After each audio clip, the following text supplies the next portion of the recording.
guys, Mark here. I just wanted to share a recipe that I made recently and my wife and I absolutely love it, and it's really healthy. So I know sometimes it can be a little bit intimidating when you get a new device for the kitchen. We recently had gotten an air fryer. We're gonna make some Brussels sprouts, so let's take a look. So if this is your first time preparing Brussels sprouts, you'll notice that the bottoms of the Brussels sprouts are not very appetizing looking. So what we're gonna do is we're gonna chop them up. All right, so now that we've washed and completely rinsed off our Brussels sprouts, we are going to chop off the bottoms.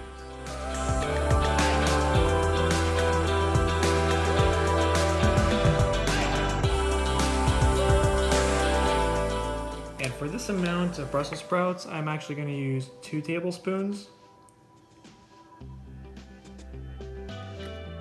But in the air fryer, 2 tablespoons is the max that you want to use. I'm not sure if some air fryers are a little different or not, but those are the instructions for ours. So, put that in there. Salt and pepper. Don't be afraid to put a little bit more salt if you want, and a little bit more pepper because you're going to mix it all together and it's going to get over everything and become distributed pretty evenly. Alright, so now make sure you have clean hands. We're going to get our hands inside the bowl.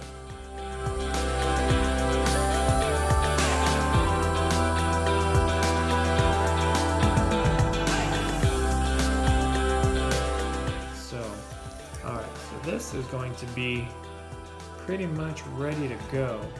So what we want to do either now or beforehand is go ahead and preheat the air fryer. So let me show you that right now. What we're going to do to preheat it is press the power, and there's a preheat button. So we're going to go ahead and start. Looks like a play button now, and we're going to let it go for about 5 minutes. All right. There's the beep letting us know it's ready. So it's preheated. I have my mat right here. It's very hot right now. There's oil already on here. So dump this on. You can hear it sizzling because it's hot.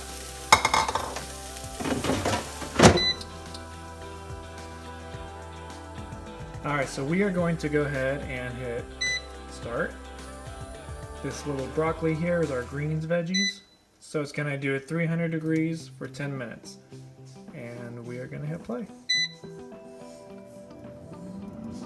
And you can hear the airflow starting up.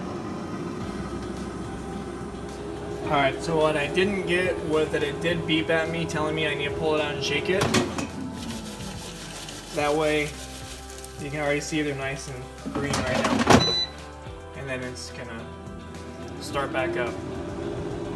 So when we're shaking it, we're basically allowing the heat to evenly distribute everywhere. That way it cooks evenly and it gets all nice and crispy on all sides.